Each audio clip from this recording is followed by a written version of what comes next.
the name of that?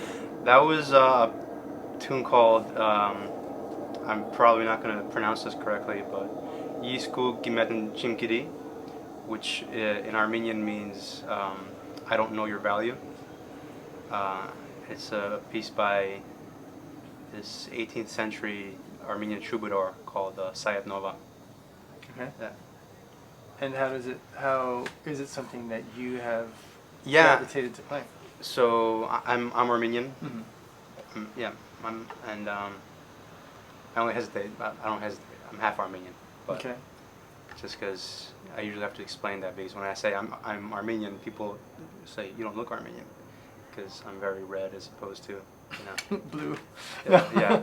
So anyway, so I've been in the past 5, 6, 7 years, especially, I've been really gravitating towards and learning about Armenian music, called like really kind of delving into my heritage, because we didn't really grow up in the Armenian community. So it's been, it's been a fascinating ride, and the music, especially, is really beautiful. Armenian music, yeah. What's your home life like growing up? So it was, I was gonna say normal, but then it's not. Whenever I describe it, it's not. People don't find it to be normal, because I was born in Toronto, Canada, and we moved to Buenos Aires, Argentina, when I was 1 year old. And I lived there for 20 plus years. But I don't look or sound like I'm from South America. So the thing is, when we moved, my mom didn't speak Spanish. So we kind of grew up, even though we lived in Argentina, South America, and everything. We did grow up in like a North American household. So I did. These are the things that I learned as I grew older, myself. I did kind of grow up in a kind of dual spaces and dual identities, sort of. So, but then just on a different level, home was great. My parents, not musicians, but very they always put an emphasis on like arts and broadening your horizons and your view of things. Like we started taking piano lessons when we were really young, and yeah, my mom just really she loved music. I remember as a kid like sitting down in the living room floor and doing like mixtapes with her, like a lot of Motown tunes and a lot of like 80s songs. So yeah, it was a very supportive, loving household, and with the love for the arts as well. How did you come to encounter this as your soulmate? This evil thing. So I was lucky enough also that my high school, high school, had a really solid music program, and I want to say when I was 11 or 12, as soon as I got to middle school, we had band class. Like it was no longer just music, like recorders or whatever. Like we actually had band class, and the band teacher just said, you should play the trumpet. And I was like, all right, whatever. So that was it. Our Carlos Nakai, who was here before you, he was speaking in terms of acquainting people with an instrument that suits their voice. Yeah. So how would you, in reflecting upon that idea, how would you express your relationship to your instrument as being complementary to your voice? Yeah, that's a very beautiful way of putting it. Well, I think what we're lucky as wind instrument players is it literally is an extension of our throat, mouths, lungs. So it's in a literal sense, but also yes, that makes sense, and it's especially as a improvising musician, it's a lot about vocabulary as well, and not just expressing a melody or something that you've written or someone else has written, but also like then spontaneously expressing how you feel in the moment. And I feel it's like with the English language, for example, yeah, you can perfect it. You can spend your life, perfecting how you express yourself. But I think once you get to a certain age, you kind of figured it out, right? We can have a conversation, and I'm not going home and then like, worrying about my syntax and stuff like that. Right. But with this, it's like a lifelong journey. I was gonna say struggle, but it's a struggle and a journey to kind of keep continuously figuring out how to, express yourself through an instrument. Where is the challenge? Where's the challenge lie? Well, I think with the trumpet and with brass instruments, especially, it's twofold, because it's a very physical instrument. So if I don't play this every day, if I don't get the fundamentals, the rudiments, the calisthenics down every day, like I get out of shape, and there's certain things that I won't be able to do that I would normally be able to do. So there's just that maintenance that you need to do.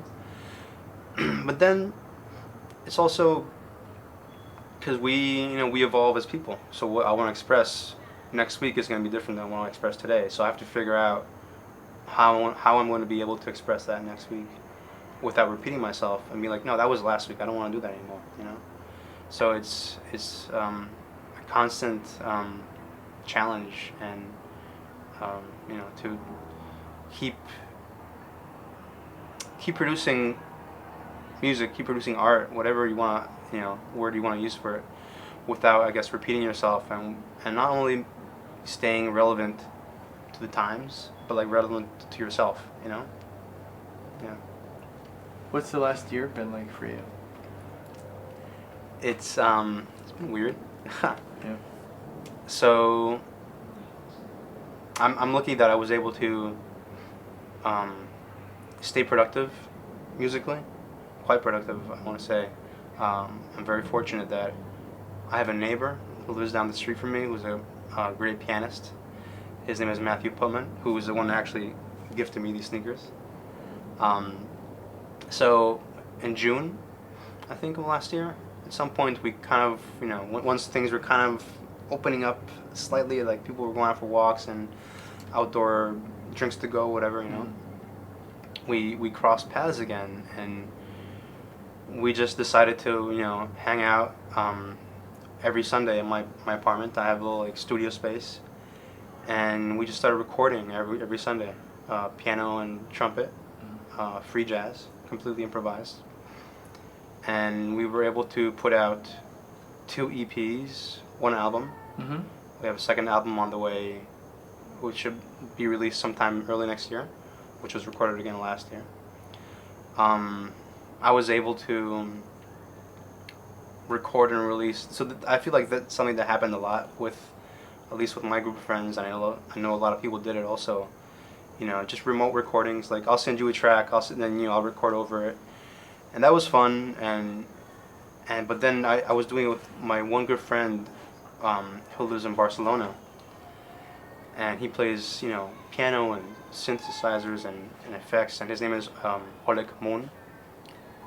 And as soon as we kind of started working on this first track, we realized, this is like actually really special. So we finished. I finished and released an EP as well, and we're currently working on our second one. So I do feel like I was able to stay productive and keep releasing music and keep writing music. So it was different. It was a different challenge. We weren't playing. We weren't on the road, but I do feel like I was able to stay productive and creative. So. It was just different challenges, different approach to what we do. What's a method of comforting yourself when you're stressed? I don't know if you see it that way. Do you see your relationship to your instrument as being a form of calming yourself, centering yourself, or more just kind of letting out tension? Or everything, all the above. It depends on the day, really, because this is a fickle fickle instrument, this one. So sometimes you win, sometimes the trumpet wins, you know? And if you're having one of those days where the chops aren't feeling right or certain things aren't happening, that's the most frustrating thing that can happen, you know? So that's the time when you just gotta put it down and like, all right, I'll get the rudiments down today. I'll do what I need to do, but then I don't want to get in a negative space. So when that happens, you know, do what you need to do. I don't know, working out. Mm-hmm. A good workout is a good stress reliever. Right. You know, reading. Mm-hmm. I do find that, like, if I'm able to spend an hour a day just lying down reading, it's good at centering. You know. What kind of things you read? I love Murakami, Haruki Murakami. Okay.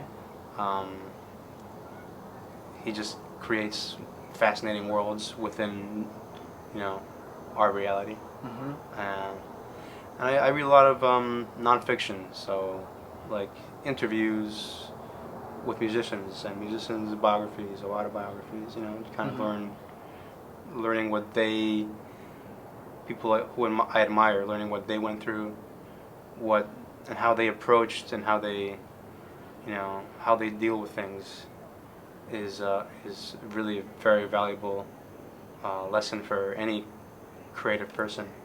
You know, on the one hand, you can learn how to deal with things, and on the other hand, you can also, it's really beautiful and very calming to realize, oh, this person who is like a hero of mine deals with the same insecurities I deal with, you know, even though he's had, you know, whatever amount of Grammys and, you know, career that I respect, like, he's still struggling with the same things that he did when he was my age. So. Yeah. Yeah, I studied to be a priest when I was 20 for 2.5 years, Wow. and I remember, you know, I was in the Catholic Church, but my mother, you know, and father had a big reverence for priests, you know, and it was almost like an infallibility sort of thing. But I didn't buy it. I was kind of like, you know, come on, they're humans just like us, you know, and even the whole point of Jesus, his incarnation was God trying to, you know, come down and experience what he had created so he could understand his creation better. So, you know, I think we all are trying and doing our best, you know. I think some people, it's all relative. I mean, depending on what you need from somebody else, you could say, oh, they're not doing their best, but, you know, but ultimately, you know, you're the only one that can really be a judge of that. Yeah. You know. So what are you aspiring to be in your life? I mean, personally and just as far as my output, but yeah, try to, you know,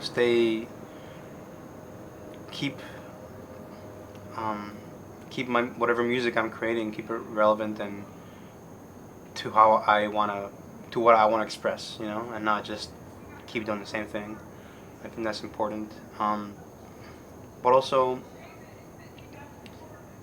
just, you know, and with that, be well respected for what I do, you know, and just keep performing and performing at all types of venues and festivals, and this is what, you know, the dream of, you know, sure, like I love all the small New York City jazz clubs. Are incredibly valuable, and I will keep performing at them, but, you know, I would love to tour Europe with my quartet and do things like that, and just keep doing what I'm doing, but increase the level of it, you know, continuously. Are you patient with yourself? I've learned to be patient with myself in learning that how I work. You know, I've learned that I can't force myself to do anything. I mean, I guess we're speaking as far as music and being creative, yeah. I can't, if I try and force something, it might or might not happen, but usually if I just kind of pick at it slowly over time, and then it'll kind of like it'll come. You know, the floodgates will open at some point. That's as far as creating, like maybe writing a song or an arrangement. Then that's kind of how I work. If with the trumpet, I think I'm slightly more impatient with myself, as well as with like other aspects of life. You know, I don't think I'm extremely patient with myself. Yeah. So you have high standards Yeah. or high expectations of. High expectations. Yeah. I don't expect that I'm gonna, you know, necessarily create something that's just world changing. You know, but I can expect to do it at the best of my abilities, and I think I kind of know what those are. Are you happy with where you're at right now? Yeah, I think I am. It's but it's interesting because for the first time in my life, last year before the pandemic, I think that was like the first time I had set some goals for myself, and I like longer term goals, you know, and had said to myself, all right, I'm doing these things, and this is what I want to achieve from these things from here to next year and to 2 years from now. And then the pandemic happened, and those goals kind of went out the window, slash, you know, got postponed. Okay. So I think the answer to that is yes. I am happy with where I am, and I'm happy that I'm at a point in my life where I can you know, set certain goals and realistically see myself accomplishing them in the future.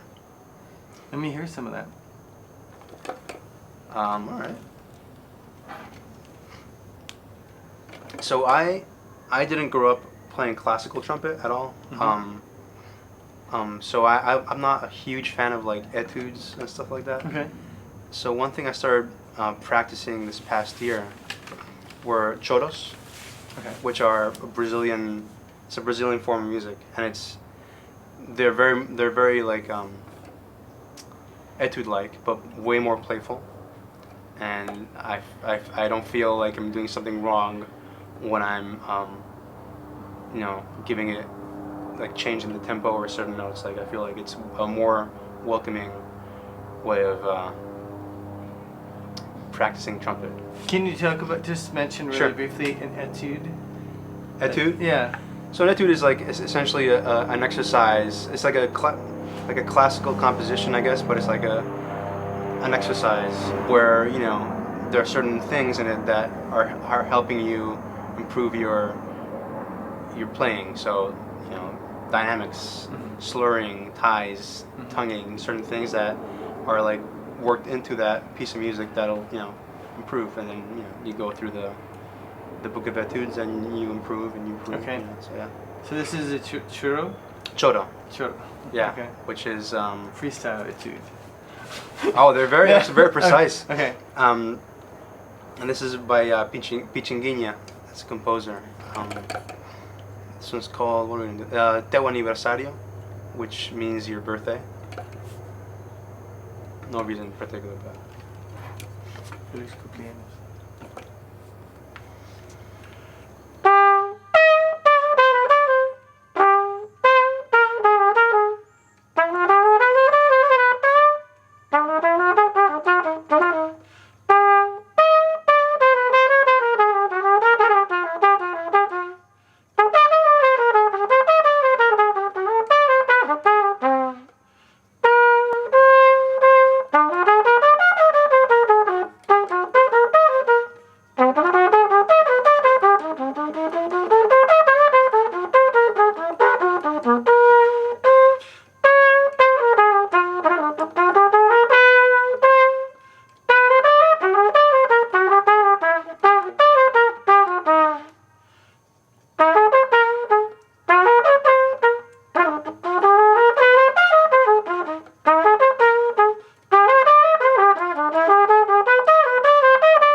There's lyrics with that, right? No. It sounds like there should be lyrics to that. Yeah, I mean it's very so. The thing about these compositions, these choros, is that they kind of outline the chord progression very clearly. Mm-hmm. So you can hear. That's why you can hear the melodic. Yeah. And you can hear the song move forward with the melodies. And I know I probably did not make Pichinguinha proud with that rendition of his tune, but they're very fun to play, and they're usually. So I really cut it down.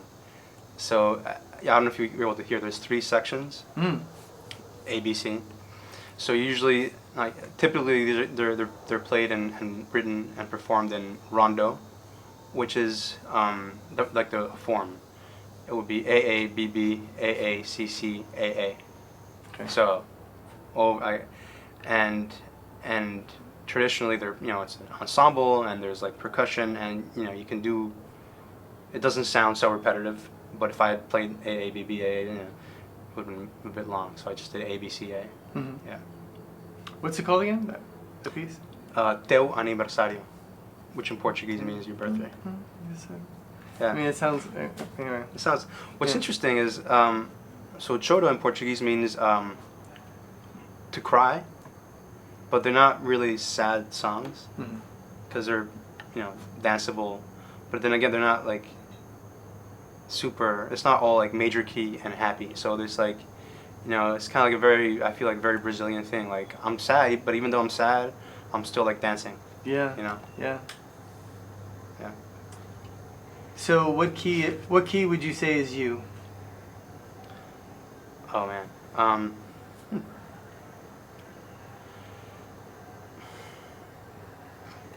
Some sort of F. What does it sound like? Sound like.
It was kind of NF.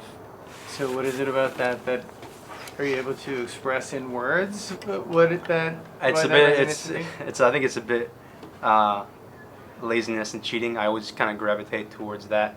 Laziness and cheating. Yeah, it's one of those things where like, no matter where I'm writing or composing or playing, it's like I many times find myself gravitating to that tonal center of F. And it's gotta be.